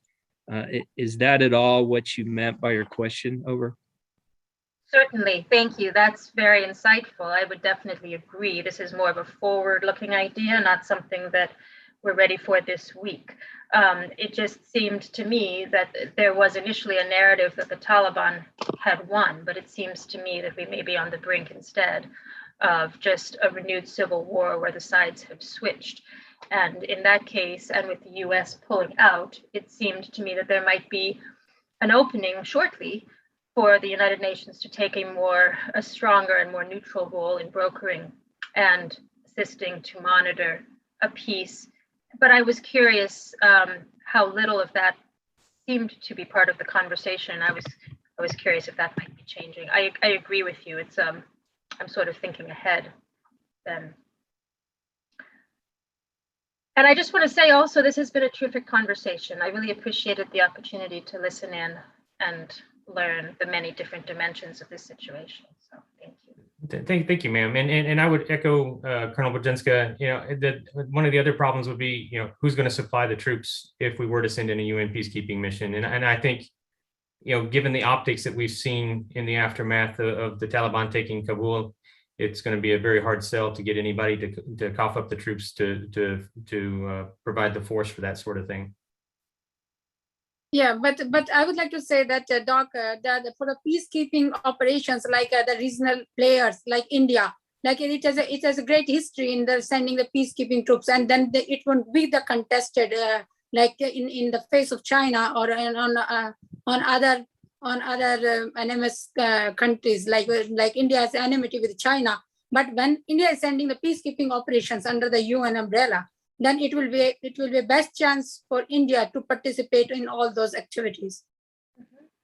And it would certainly give India an opportunity to protect the investment that it made in Afghanistan under our watch as well. So, I mean, that would make some sense from an economic perspective. I just don't know whether, you know, with China giving you such a headache in Ladakh and elsewhere, I'm not sure that the Modi administration is going to want to send any sizable force into Afghanistan. I guess it's a matter of algebra there as to, you know, whether or not those troops will help. Yeah, I think another important thing to remember is that we often talk about these populations or insurgent groups as if we have the unilateral ability to act on them, but Afghans have agency of their own. The Taliban has an agency and it has a mind of its own. I mean, even the Taliban, speaking of it as a centralized organization, would not be totally correct. And I think the challenges of actually governing Afghanistan and having their infrastructure set up, we're going to see how well they're able to maintain that unity now that a foreign threat is gone. They could very well splinter. We're already seeing kind of a calls to resurrect the Northern Alliance out in Panjshir. So I think if you're going to talk about a United Nations mission in Afghanistan, you're going to have to see if the Taliban's okay with another foreign force stepping on Afghan soil. And as for India, I don't think that would.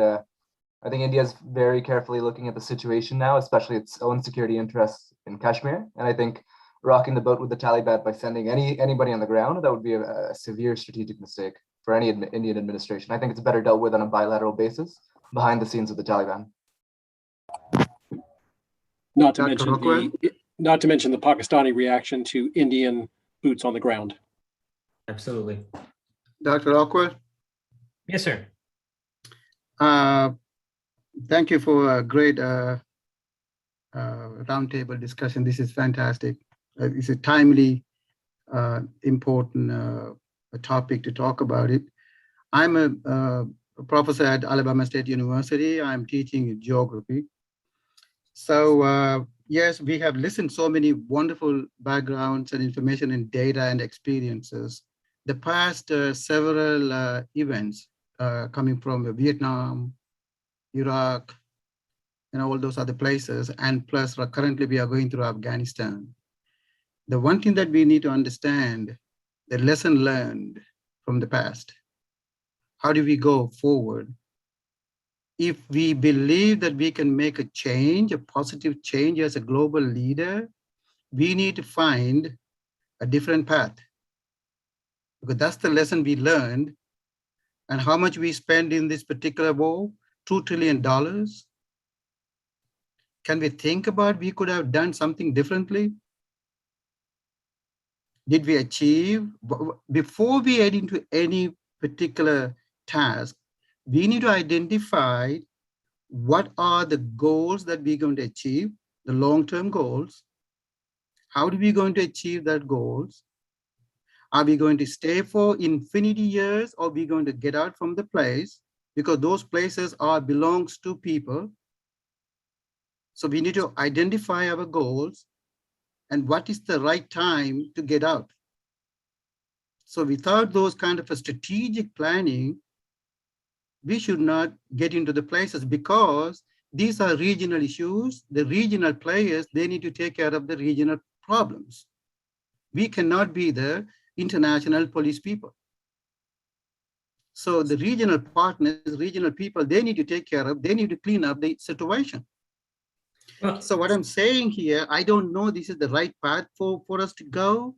I think we need to invent and find out another approach like Peace Corps. Because we have over 3,000 universities in this country. We have so many wonderful scholars. We need to use the minds of our trained scholars, how we can be the leader once again to make a positive change on human rights, the freedom, the female, the women's right in Afghanistan or any other places. How we can use our scholars to go and do the right thing. If you think about the lesson what we learned from the military approach, can we do differently something else? That's also a very important point that I want to make it to this forum. Thank you, sir. Right, and Dr. Alagan, thank you very much. Just real quick, if my panelists are still on, you don't have to stick around. We're in overtime, so I understand you've got other commitments. I'll go ahead and stick around. I'm off today, so no big deal. So to answer your question, we did try to do some of that sort of thing. We stood up the human terrain system, back in the early days of both the conflict in Afghanistan and Iraq. It didn't work out very well. Part of that was due to the types of scholars that we hired. Some of them were scholars, others were pseudo scholars. And putting civilians into a military setting is not always optimal. And I think that the downfall of the human terrain system pretty much proved that to be the case. It's one thing to understand a culture, in terms of understanding its language and in terms of,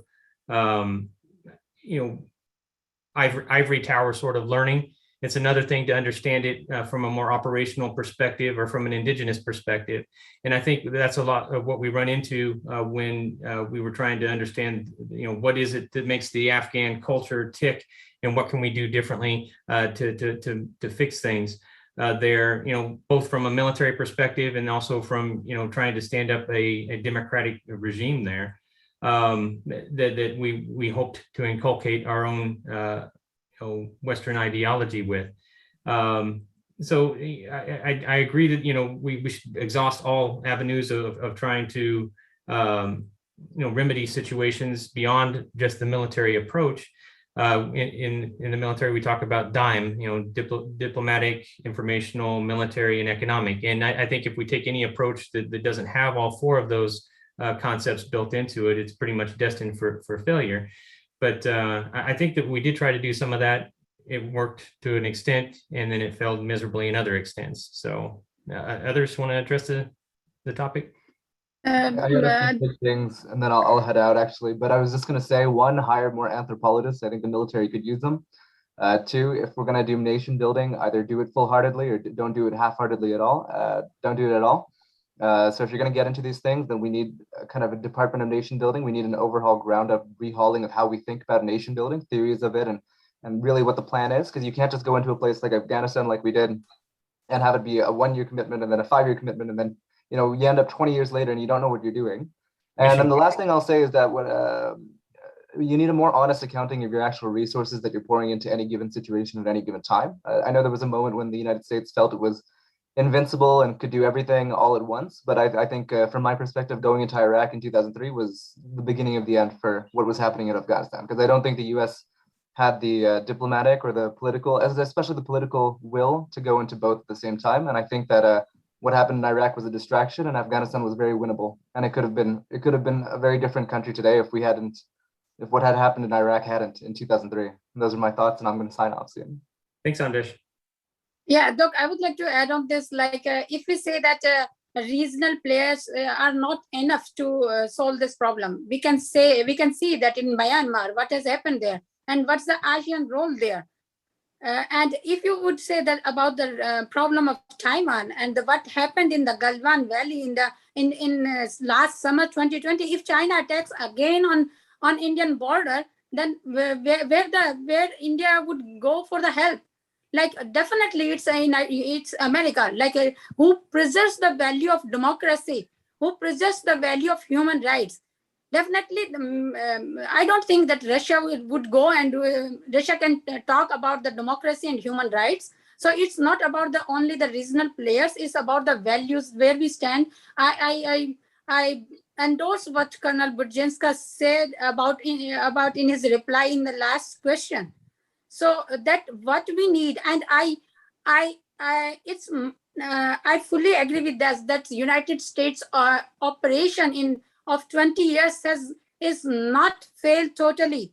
What we see in Afghanistan before 20 years and what is seeing it today, it's totally different. No matter Taliban captured, that was the inability and incapacity of the political leaders of the Taliban.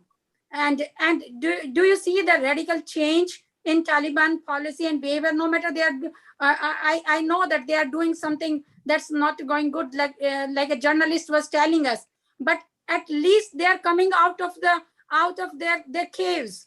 They are doing the press conferences. They are saying that we want to be the part of the international community. What are the infrastructure? That's all that the United States did there. And it was the $2 trillion is not only spent on the Afghanistan, it was spent on Pakistan too. The infrastructure building in Pakistan, training of the Pakistan personnel. So they cheated us too. So we have to take up all these things coming out. Like it's not a failure of the United States. Like I'm born in India, I'm living in the United States, and I respect the United States, its military and its leadership because of the values that they put on. Thank you. Thank you, Indu. And this isn't the first time that regional players have said that they want to be the solution to a problem and not been able to. If you go back to what we had to do in the former Yugoslavia, for example, it's the same situation. The Europeans kept saying, no, we'll take care of it. No, we'll take care of it. No, we'll take care of it. They didn't take care of it, right? And I'm sure, Colonel Budjenska and Colonel Straw could talk to that more than I can, but, it took us going in there to make any positive difference and to stop the Serbs from doing what they were doing, and other groups as far as that goes. But, regional powers are, they don't have the resources that we have, but they should be part of the solution, but they're never going to be able to do it unilaterally, probably. Dr. Rockwell. Yes, sir. So one of the things, if I have just a quick minute, I'm actually going to have to leave. I hope you don't mind that I stayed over. No, not at all. The intriguing discussion is always intellectually valuable. As a strategist, there's a couple of things I look at that I think I would offer for consideration with the future for Afghanistan. The first one is that the accountability media-wise, and when I say media, I'm talking about anybody with an iPhone is potentially a media member. The accountability that's going to be exacted on the Taliban's behavior over the next several months is more substantial than it was when all of this kicked off in September of 2001. So I think that they understand that the community of reason that is the international realm is going to have access to snippets of how they're actually reinforcing their stated intentions. And with that being said, I think of how the Taliban accomplished this. In essence, they diplomatically made their way through the country by negotiating at the provincial level so that ANA or Afghan National Army soldiers and organizations did not resist, or didn't resist to the level they could have. Part of that was a lack of faith in other entities from the Afghan government due to failure in resourcing their efforts. I can't speak to that. But that caused the Taliban to move much more quickly than I believe, I know that I thought was possible. And as a result of that, they did not have to conquer through bloodletting their way into the capital. So now you have an organization that has taken the seat of the government without this frothing of anger and vengeance that a lot of conquering armies may actually bring to the battlefield. That could potentially buy a level of sanity that wouldn't have been there had it been an exacting conflict for them to take what they now have. And then the last thing I would offer is there are always going to be pockets of violence. But I'm curious to see if this is what's adopted as the policy versus bad actors who now have stumbled onto a permissive environment that allows them to do some things that they really know in their heart are not acceptable. So between the Taliban not being in this hardening, bitter fight to get to the capital, with their ability to use in effect, low level diplomatic efforts to earn their way through without having to shed blood as to the level they might have.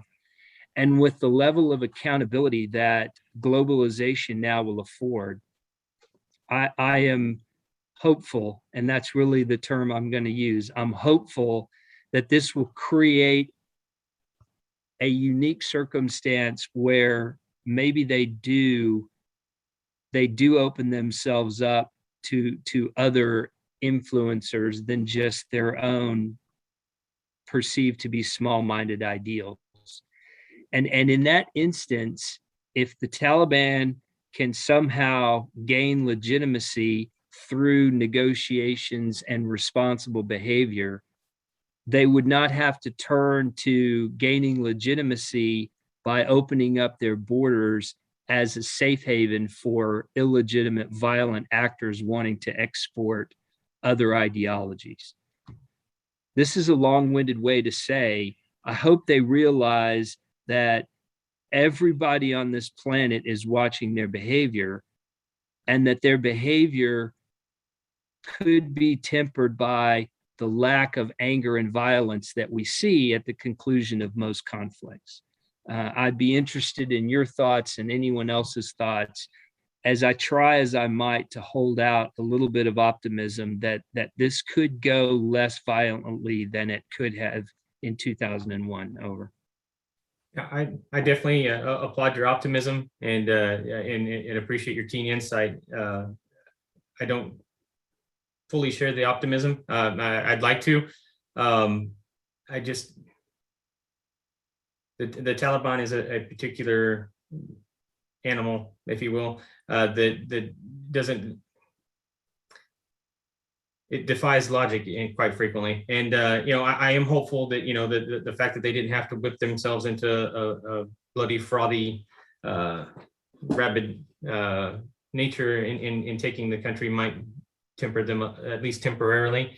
But I think the instance that they have any pushback, and we saw this a little bit yesterday with the celebrations of Afghan Independence Day. They were pretty quick to go out and bash some heads.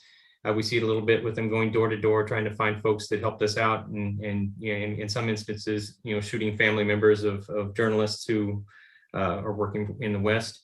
That kind of gives a peek behind the mask, I think, a little bit of what's out there. I think they've taken lessons learned from ISIS in terms of how they market themselves now. They're much more tech savvy than what they were before. Which is kind of oxymoronic when you consider they're almost the if the Amish were militant and Islamic, then they would be something akin to what we have with the Taliban. So it's kind of interesting to see them using the tools that they despise to kind of sell themselves as a kinder and gentler organization than what they were when they were last in power. But I would dearly love to be proven wrong. And I hope that your optimism is well placed. I am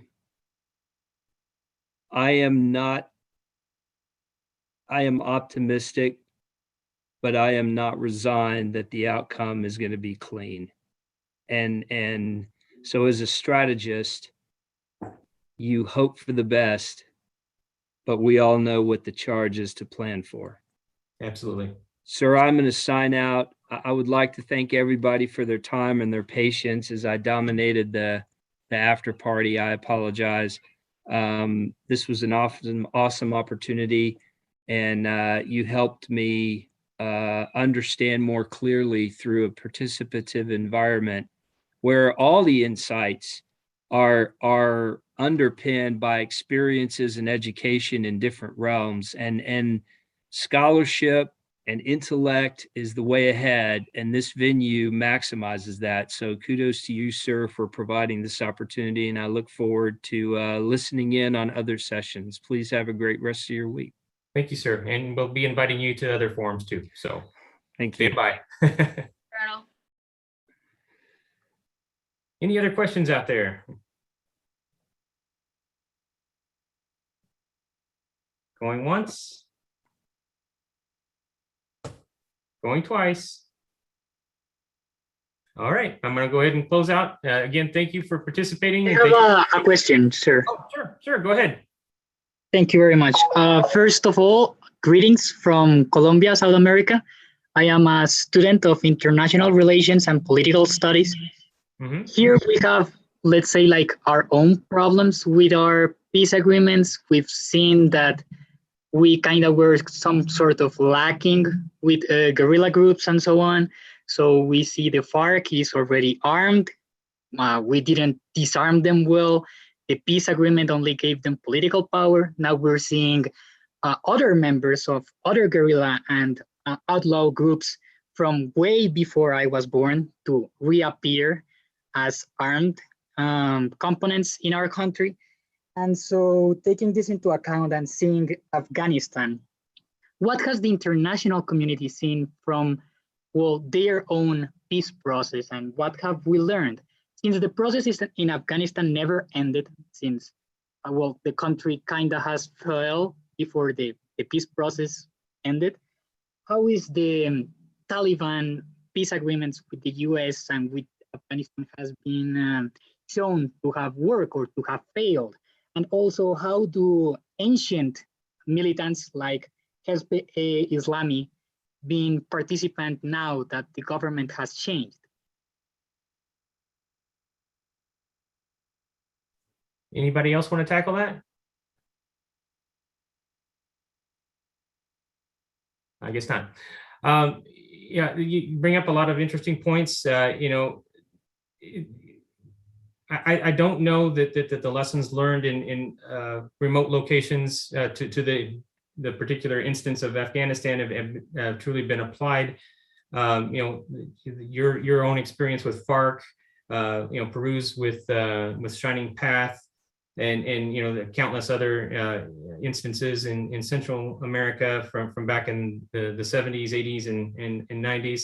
I don't know that the lessons learned there have been adequately applied elsewhere.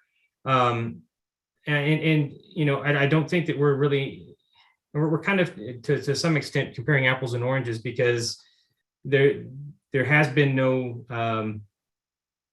demilitarization of the conflict or de-escalation of the conflict, I guess, in Afghanistan since, you know, time immemorial to some extent.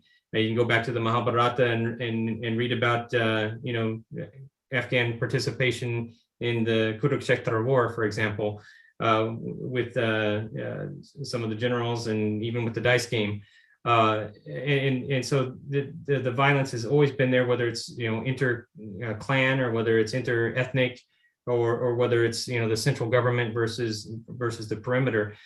So these folks have not been disarmed, they've not been disbanded, and anytime that they're greatly threatened, they essentially just kind of cross over the border into either Pakistan or one of the other stands and regroup, and then come back out or go into a cave and then come back out when it's a little bit safer for them to do so. I do think that, you know, if there is some effort on the part of the Taliban to have some kind of reconciliation commission or something akin to what was enacted perhaps after South Africa in the demise of apartheid. You know, if they were to do something of that, where folks could come up and, you know, basically beg for forgiveness for their past militant activity and everything, you know, maybe at that point, then we start seeing some of these folks do something of that nature. But again, you know, the rivalries and divisions within Afghanistan are much more, I think, significant than what we find in some other countries, including Colombia. I mean, Colombia is a viable state. At times, it's been more viable than others, but people there, you know, at least in my experience, and we've hosted Colombian international officers here in our family. You think of yourself as Colombians first, and just like we think of ourselves as Americans first, or Anvesh and his family consider themselves Canadian first. Afghans are not necessarily in that same boat, at least in my understanding, where, you know, the ethnicity or the clan or the religion come first, as opposed to being Afghan as your primary identity. And this is true in several other countries in the region and throughout the world, really, where you have essentially a superimposed map over a bunch of folks that are just kind of tossed in together, either through colonial constructs or past wars or the demise of a former large empire that basically this is the chunk that was left over, and so everybody that's there is now magically an Afghan, even though they don't think of themselves that way. So I think we're somewhat comparing apples and oranges, but there could be some lessons learned there as to how if the Taliban wanted to make the central government actually something worthy of calling a central government, and if they were aimed at reconciliation, then lead by example first, come clean of your own sins, and then maybe others would follow suit. And that would be probably the only way that I think some of these lessons learned could actually be applied to this particular environment.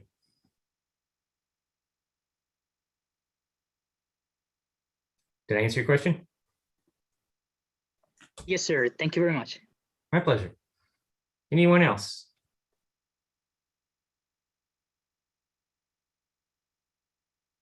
Okay, well, I'm going to conclude. And again, thank you all for your participation, and thank you for sticking around for this kind of after hour chit chat. This portion will not be up on the website, but again, the questions here will help that were posed here in the after show. We'll try to take some of those and reformulate those for future sessions with some of the same panelists, but some different panelists as well.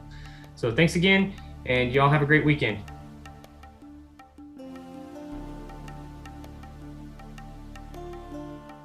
Thank you for listening to this episode of Indo-Pacific Affairs. We hope you enjoyed the interview. Please help us by leaving your comments in the Discuss section in this page or on our Twitter feed at Journal_Indo. You can also interact with us on the Journal of Indo-Pacific Affairs Facebook and LinkedIn sites. For more Afghanistan-related material, read our Fall of Pakistan commentaries on our website. Also, check out our newly launched issues, our regular quarterly fall issue and the special issue focusing on the crisis in Myanmar. The latter topic will be the focus of the upcoming roundtable with the issue's authors, entitled The Myanmar Crisis: Obstacles, Opportunities, and Observations.